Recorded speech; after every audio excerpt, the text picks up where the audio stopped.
പ്രമുഖ വ്ളോഗറായ ഒരു ചേച്ചി കഴിഞ്ഞ ദിവസം ഇട്ട ഒരു വ്ളോഗിൽ ചൂടോടെ ചർച്ചകൾ നടക്കുകയാണ്.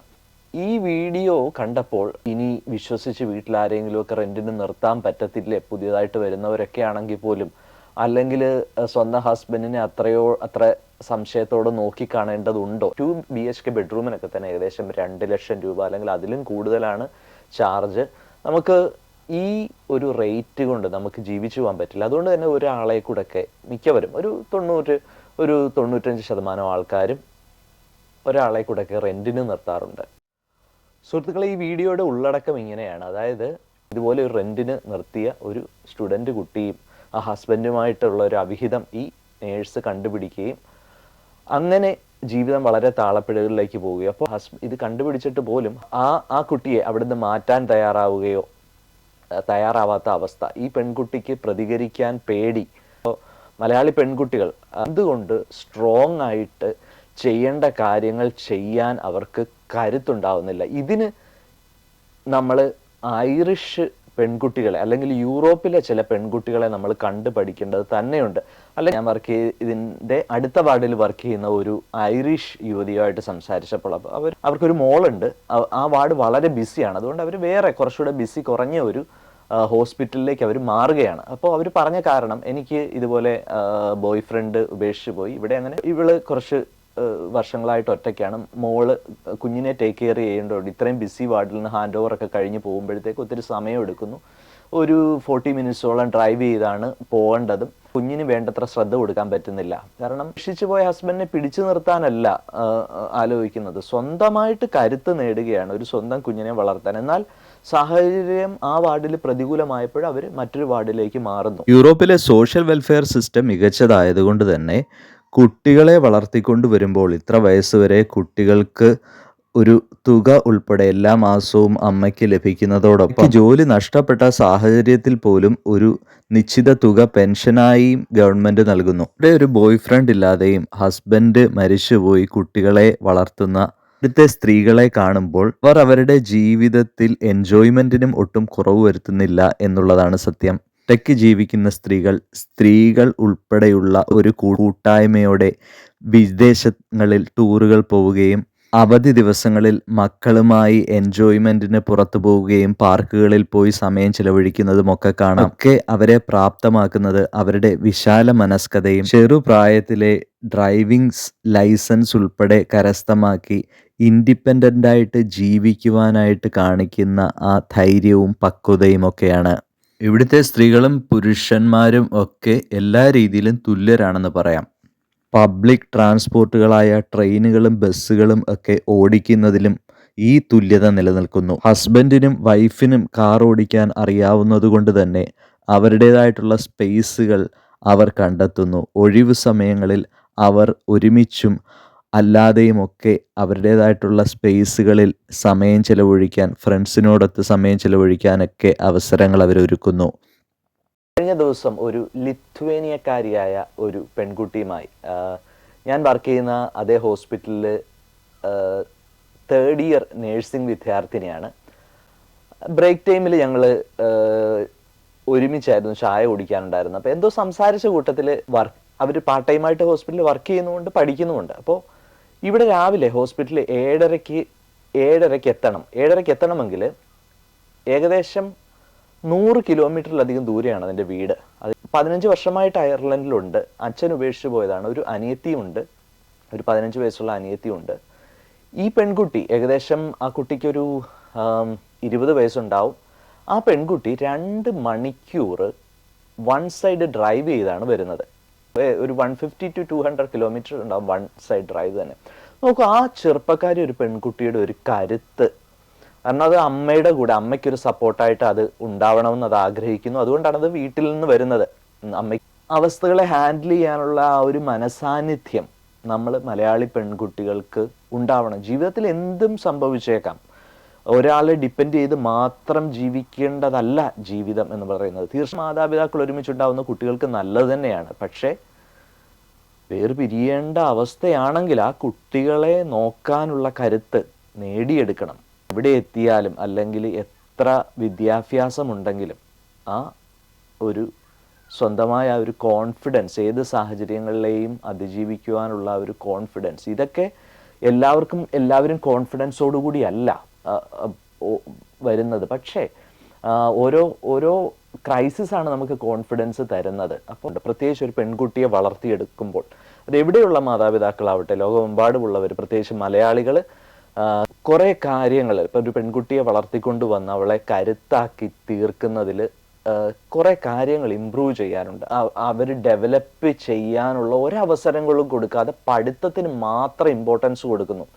ഇത് ഒന്നാമതായിട്ട് മാറണം. അത് ആണുങ്ങളല്ലേ, അത് നിങ്ങളുടെ ഹസ്ബൻഡ് കൊണ്ട് വിട്ടോളും നിങ്ങളെ ജോലിക്ക് പോകാനായിട്ട്, ഇങ്ങനെയൊക്കെയുള്ള രീതികൾ തുടർന്നു പോകുന്ന മാതാപിതാക്കൾ ഇപ്പോഴുമുണ്ട്. അല്ലെങ്കിൽ ഒരു കാര്യത്തിന് നീ പഠിച്ചോ, നീ എങ്ങും പോകണ്ട, ഞാൻ പോയി എല്ലാം ചെയ്തോളാം എന്ന് പറഞ്ഞ് പഠനത്തിന് മാത്രം ഇമ്പോർട്ടൻസ് നൽകുന്ന മാതാപിതാക്കൾ ഉണ്ട്. നമ്മൾ ഇപ്പൊ ജപ്പാനിലെ കാര്യം തന്നെ എടുത്തു കഴിഞ്ഞാൽ, കൊച്ചു കുട്ടികളായിരിക്കുമ്പോൾ തന്നെ അവർ കുക്കിങ്ങിന് കയറണം, എല്ലാത്തിനും കയറണം. നമ്മൾ പറയുന്നവർക്ക് സമയമില്ല, മോള് പഠിച്ചോട്ടെ, മോൾ മറ്റവരെക്കാൾ മിടുക്കലായിക്കോട്ടെ. പക്ഷേ നിങ്ങളുടെ മക്കൾ എത്രത്തോളം പഠിച്ച് മിടുക്കരായാലും ജീവിതത്തിൽ ഇതുപോലെയുള്ള അവസരങ്ങളിൽ പെൺകുട്ടികൾ മിടുക്ക് കാണിച്ചില്ലെങ്കിൽ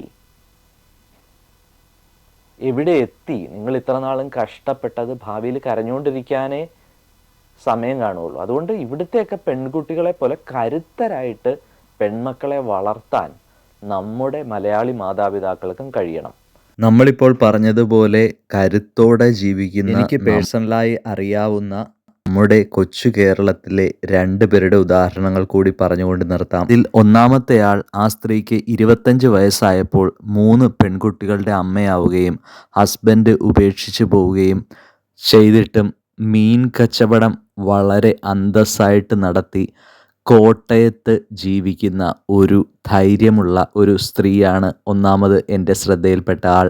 എപ്പോഴും ഒരു സന്തോഷവും ആത്മവിശ്വാസവും ആ സ്ത്രീയുടെ കണ്ണുകളിൽ ഞാൻ കണ്ടിട്ടുണ്ട്. അതുപോലെ തന്നെ എൻ്റെ കൂടെ വർക്ക് ചെയ്തിരുന്ന ഒരു ചേച്ചി, ആ ചേച്ചിയുടെ ഹസ്ബൻഡ് ചെറുപ്പത്തിൽ തന്നെ മരണപ്പെടുകയും ഹസ്ബൻഡിൻ്റെ വീട്ടുകാരുടെ അമിതമായ പീഡനം മൂലം ആ ചേച്ചിക്ക് ഹസ്ബൻഡിൻ്റെ വീട്ടിൽ നിന്ന് ഇറങ്ങേണ്ടി വരികയും മക്കളെ സ്വന്തം വീട്ടിൽ കൊണ്ടുപോയി നിർത്തുകയും അവിടെ അടുത്ത് ഒരു ഹോസ്പിറ്റലിൽ വർക്ക് ചെയ്തതിന് ശേഷം ഇപ്പോൾ മക്കളെ ആ വീട്ടിൽ നിർത്തിയിട്ട് ഗൾഫിൽ പോയി ജോലി ചെയ്ത് മക്കളെ പോറ്റി ആത്മാഭിമാനത്തോടെ ജീവിക്കുന്ന ആ ചേച്ചിയെയും ഞാൻ പരിചയപ്പെടുത്തുന്നു.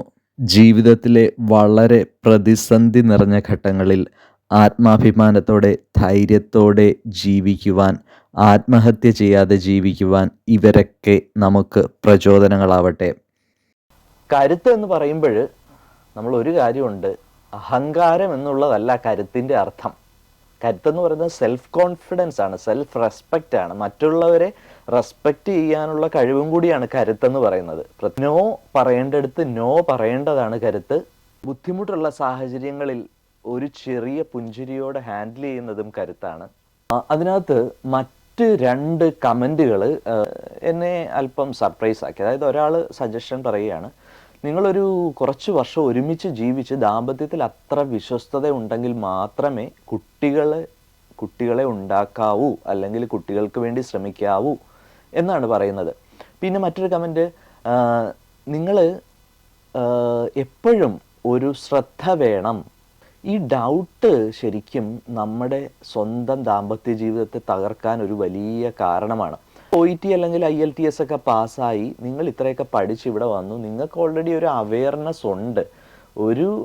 ഒരു ബോധമില്ലാത്ത ഒരാൾക്ക് ഒരിക്കലും എത്താൻ പറ്റില്ല ഇതുപോലെയുള്ള സ്ഥലങ്ങളിലൊക്കെ. അപ്പോൾ അറ്റ്ലീസ്റ്റ് ആ ഒരു ബോധം നിങ്ങൾക്കുണ്ടല്ലോ, ആ ഒരു ബോധം ഉണ്ടായാൽ മതി. അല്ലാണ്ട് എപ്പോഴും ഹസ്ബൻഡിനെ ശ്രദ്ധിച്ചുകൊണ്ടിരിക്കണം, പിന്നെ എവിടെയൊക്കെ പോകുന്നു, എന്തൊക്കെ ചെയ്യുന്നു, വിളിച്ചു കഴിഞ്ഞാൽ കോൾ എടുക്കാൻ താമസിക്കുന്നുണ്ടോ, അങ്ങനെയൊക്കെയുള്ള അമിതമായ നിരീക്ഷണങ്ങളൊക്കെയും ദാമ്പത്യ ജീവിതത്തെ തകർക്കാൻ കാരണമാകും. ഓക്കെ, ഞാൻ വിശ്വസിക്കുന്നു എൻ്റെ ഹസ്ബൻഡിനെ, അയാൾ അതിനനുസരിച്ച് ജീവിക്കുന്നു എന്ന് എനിക്ക് ഉറപ്പുണ്ട്. പക്ഷേ അയാൾ പൂർണ്ണമായിട്ടും അതിനോട് ഞാൻ വിശ്വസിക്കുന്നതിന് നീതി പുലർത്തിയില്ലെങ്കിൽ ജീവിതകാലം മൊത്തം അയാളുടെ അടിമയായി കഴിയേണ്ടി വരുന്നതല്ല ഒരു സ്ത്രീയുടെ ജീവിതം എന്ന് പറയുന്നത്. ആ ഒരു ക്രൈസിസിൽ നിന്ന് പുറത്തു കിടക്കാനും നോ പറയാനും തീർച്ചയായിട്ടും അവരുടെ ഒരു ജീവിതത്തിലെ തെറ്റുകൾ മനുഷ്യന് സംഭവിക്കുക സ്വാഭാവികമാണ്. പക്ഷേ എല്ലാവർക്കും ജീവിതത്തിൽ തെറ്റുകൾ പറ്റും. അവസരം അർഹിക്കുന്നവർക്ക് കൊടുക്കുക, അല്ലാത്തവർക്ക് അവസരം കൊടുത്ത് ജീവിതം കൂടുതൽ കുളമാക്കാതിരിക്കുക. ഒരു കാര്യം കൂടെ ഉറപ്പായിട്ടും പറയേണ്ടതുണ്ട്. അതായത് ഇവിടെ പുരുഷന്മാരെ മാത്രമല്ല നമ്മൾ കുറ്റപ്പെടുത്തുന്നത്. ഓസ്ട്രേലിയയിലാണെന്ന് തോന്നുന്നു, കുറച്ച് വർഷങ്ങൾക്ക് മുമ്പ് ഒരു സ്ത്രീ സ്വന്തം കാമുകനെ ഓസ്ട്രേലിയയിലേക്ക് കൊണ്ടുവരികയും അവിടെ വെച്ച് ഹസ്ബൻഡിനെ ഒരുമിച്ച് കൊലപ്പെടുത്തുന്ന സാഹചര്യവുമൊക്കെ ഉണ്ടായിട്ടുണ്ട്. ഇവിടെ അയർലൻഡിൽ ജീവിക്കുന്ന മലയാളികളും ഞാൻ പരിചയപ്പെട്ടതും ഞാൻ കേട്ടതും ഒക്കെ ആയിട്ടുള്ള കഴിവുകളും വളരെ വിശ്വസ്തയോടെയാണ് ജീവിക്കുന്നത്. അതിൽ 1% മാത്രമായിരിക്കും ഇതുപോലുള്ള അവിഹിതങ്ങൾ മൂലം കുടുംബ തകർച്ചകൾ ഉണ്ടാവുന്നത്. എന്തു സിറ്റുവേഷനെയും ഫേസ് ചെയ്യാൻ ഒരു വ്യക്തി എന്നുള്ള നിലയിൽ ഏതൊരാളും കരുത്തരായിരിക്കുക എന്നുള്ളതും കൂടെയാണ് ഈ വീഡിയോയിലൂടെ ഉദ്ദേശിക്കുന്നത്. ഒരു കൂട്ടുകാരിയുടെ അനുഭവം പങ്കുവച്ചതിലൂടെ ഒരു സോഷ്യലി ഒരു നല്ല മെസ്സേജ് കൊടുക്കാൻ ആഗ്രഹിച്ച അയർലൻഡിലെ ആ പ്രമുഖ വ്ളോഗറായിട്ടുള്ള ആ ചേച്ചിയും വളരെ ഹാർഡ് വർക്ക് ചെയ്ത് ജീവിക്കുന്ന ഒരാളായിട്ടാണ് ആ ചേച്ചിയുടെ വീഡിയോയിലൂടെയൊക്കെ കാണാൻ കഴിഞ്ഞത്.